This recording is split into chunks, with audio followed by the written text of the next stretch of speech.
we are considered a very white field. Hi guys, welcome back to my channel. If you are new here, my name is Heather Park and I'm a bilingual speech language pathologist, where here in my video I just basically give you tips and tricks if you are a parent, for speech pathologists or SLP to Bs. So in this video I'm going to tell you 10 things that you absolutely need to know before you even consider or choose to be a speech therapist. So if this is something you are interested in, just keep on watching. So number 1. You must be a strong communicator. As speech therapists, you'll be talking to parents, family members, maybe brothers and sisters, their classroom teachers, occupational therapists, physical therapists if they do have any, and just so on and so forth. Depending on the kind of setting that you are in, you have to be able to succinctly and efficiently be able to summarize a patient or a student to whoever is also working on their caseload, and be able to collaborate with them in a respectful and engaging way. So if you are trying to be a speech therapist, this is something you should definitely keep in mind. It definitely helps to be a team player. Number 2, for you to be a speech language pathologist, you have to receive your bachelor's degree and then also pursue a master's degree. Now, for 6 years of schooling, basically, that's a lot of years. I would highly recommend you that it's going to be expensive, but do not absolutely, under any circumstances, go into debt. If you can pursue a public school, try to find as many scholarships as you can. If you can get a position as a graduate assistantship, I highly recommend you to do that, because you don't want to be bogged down and swimming in loans straight out of graduate school. That's not how you want to start. I did not take this advice, and I have a bunch of student loans, and I just feel like, you know, my money is not really my own because it has to go into loans. So just keep that in mind and go to the cheapest school possible, because once you graduate, once you have that job, nobody cares where you went to. At the end of the day, we all have that same license, the same registration, we all have the C's behind our name, and that's what we're going for. So just go to a cheap school. Number 3, every kid is different, and with that, every day will also look different. Besides the scheduling, which is a whole nother story, but if you are quick on your toes, if you are flexible, then this might be a good career choice for you, because every day is going to look so differently, whether you're working at a hospital, a school, private practice, nursing home, skilled nursing facility, whatever it is. Every day is going to be different. There's going to be something new for you. I worked as a waitress when I was in high school, and I feel like the quick, fast-paced rate of that kind of job, and being able to anticipate a person's needs before they even have to ask for it, also while balancing, you know, giving a check and also not spilling the coffee on someone's legs, that all helped for me to be able to manage all of the running around and getting kid after kid in this field. So if you are a high schooler watching this, if you can get like a service job of some sort, they do overlap. There are transferable skills there. So I would highly recommend you to do that. And just every day is different. So it keeps you on your toes and it's a lot of fun. And number 4, speaking about scheduling, it's something that graduate school doesn't really teach you, but scheduling will absolutely be one of the hardest parts about your job. And I know that sounds weird to say, scheduling, that seems so random, but especially in terms of a school setting, think about it. You have 50 or more students on your caseload, and they all have to fit within the 8 to 3 time frame. In some schools it's even 8 to 2, and with those students, they can't miss the core classes like English or math.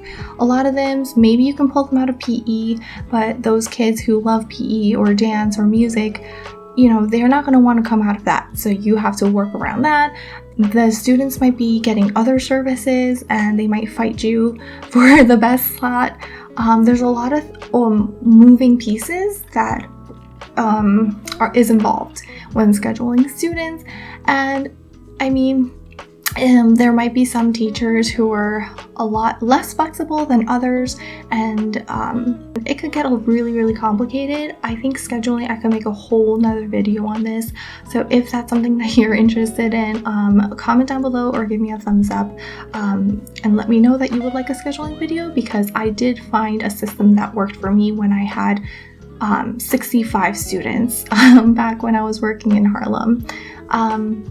So yeah, scheduling is indeed a whole task, and we SLPs just kind of came to realize that once you have a schedule, it does not stay there. It's going to move around and shift almost, quarter to quarter, sometimes even week to week, or even sometimes day to day. Let's say a kid is absent, then I'll have to see another kid during that time slot, so I'm not just sitting there twiddling my thumbs, and then with that student who's missing, I'll have to switch that with the kid who I'm seeing. So if that kind of gives you any ideas, scheduling is a big thing.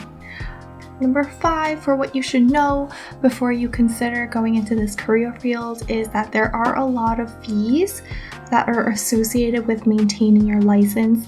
So if the easiest way that I can explain it is, if you are an SLP, you have to pay fees to ASHA, which is the American Speech and Hearing Association, which is our national professional organization who administers our membership and deems us as, yes, you are a member, you are an SLP. There's them, but then also you have to pay the state licensing and registration fees, and that's a whole nother sector, and you have to pay both of them. So now for ASHA, you pay them year to year and have to pay them $225 to be a certified member, and then for New York State, you pay $294 for your license and registration for your first year, and then every 3 years after that. And that could really add up, especially the ASHA membership dues. They're due every December, and which is like the worst time to make them due with the holiday season. And side note, there's a lot of inner discussion between us SLPs of whether the fee is a fair charge, whether that should be decreased, etc. But it is what it is, and you pay them. You have to pay them that.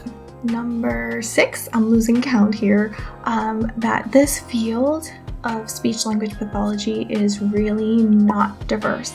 92%, I want to say, give or take, it's considered white. We are considered a very white field with English only, not multi-diverse speech therapists here. And so when I see other YouTubers on here who are either Asian, person of color, black, whatever it is, I love seeing it, because I remember when I was in graduate school, I was the only Asian. No, there was one other Asian, but based on the 2020 report of the member and affiliate profiles that ASHA came out with, 92% of the people are white, and then 2.9% are considered Asian. Black or African American is 3.6, so on and so forth. So as you can see, that we are not a really diverse group of people, group of therapists, and I find that to be, definitely a growth area within our field. We could use more diverse, especially bilingual speaking speech therapists in the future, and audiologists. And I say this because over a quarter of Americans living here speak another language besides English. And so with that said, we really need more bilingual speech therapists out there to provide equitable, quality, bilingual services to our children and patients. It's an absolute need. So if you are bilingual and you love helping people to communicate, I would highly recommend you to pursue or even look into this field, because we need you. We really need you. Number 7, this field, as great as it is, you may not always feel fulfilled. I was talking to a friend about this, and he's a software engineer. For programming, you write the code, and then you set up a number of tests to run your code through. If it passes, it passes. If it fails, it fails. It tells you that there's a bug, go fix it, or it tells you, yes, it absolutely checked out. You are good to go, my friend. And there's very clear yes, no pointers that give you that dopamine rush, that whatever you did, whatever you spent the last X hours doing, it worked or it didn't work. For therapists, it's not really that clear cut. One day maybe your student got a really good sleep and he's just flying through your activities. He's responsive, he's active, he's engaged, he's killing it, he or she. And then another day, he or she might be crying hysterically because he just saw his friends going outside to play for recess and he's upset that he has to go to speech instead. So day to day, each kid presents so differently. And not only that, there's so many different factors that go into this. With the familial environment, education background, whether they have access to literacy resources. Books is a privilege. Internet connection is a privilege.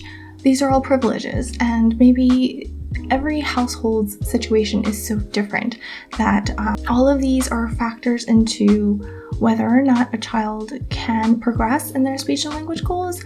And in that sense, it goes into number 8, that it could be very emotionally exhausting because the amount of effort that you put in isn't correlational or congruent or causational to how well the student is going to progress and achieve their speech and language goals. I wish it was, because a lot of us speech therapists, we are in this field because we love to help people, to give people a chance at speaking their voice and having them heard. I wish it was that, like, our heart was equivalent to how well they can speak and advocate for themselves, but unfortunately it is not. Because every child is so different and many different factors and moving pieces that come into play that, they can either positively or negatively influence your work. And so it's not always 1 + 1 = 2. Sometimes it could be 1 + 1 = 0.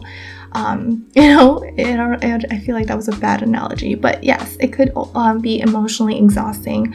And this goes into point number 9, that you're going to have to wear a lot of hats for this job because, you have the C's behind your name, sure, but you are also in the first line of defense for these kids where, classroom teachers, they're in a classroom with 20 plus kids, whereas for you, speech therapists have the privilege of working with a student one-to-one or even in a small group, and it gives the child a safe space and an open line of communication where they can speak to you about things that they might not be so keen on sharing with the rest of the class.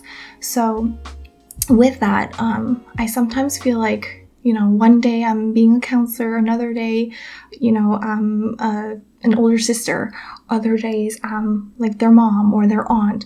And there's a lot of different hats that I find myself wearing as a speech therapist, unofficially, because, and you know what, you just have to work with it. You have to be okay with being flexible. I'm always the proponent that, like, if your child is in a really bad place mentally and emotionally, that comes first. We work with human beings at the end of the day, not with diagnoses. And so we have to treat them as a whole. And in so doing, if the child wants to spend the entire session crying their eyes out, they are entitled to, and we are there to be active listeners and encouragers and to make sure that they're okay. Because at the end of the day, if they are not okay, they're not going to progress, and I recognize that. And so we have to set our priorities straight and be okay with wearing many different hats in this career field. And number 10, something that you absolutely need to know about being a speech language pathologist is that you will always be needed. You will always have a job. Your job is important, and you have a chance to truly, truly make a difference in someone's life. We, as speech pathologists, we work with birth till death, essentially.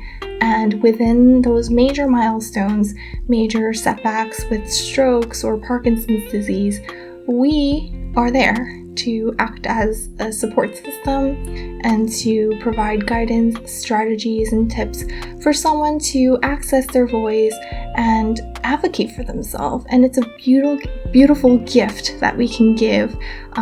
We are giving them the gift of their identity and their voice and allowing them to feel safe in doing so. I know this COVID pandemic hit a lot of people very, very hard.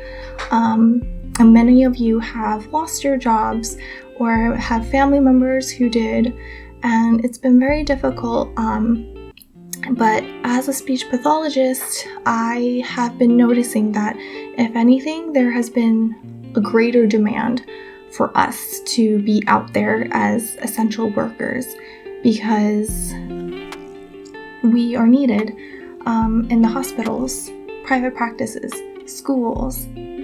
The world needs us. And I actually get emails or phone calls, text messages about, are you willing to travel to this state?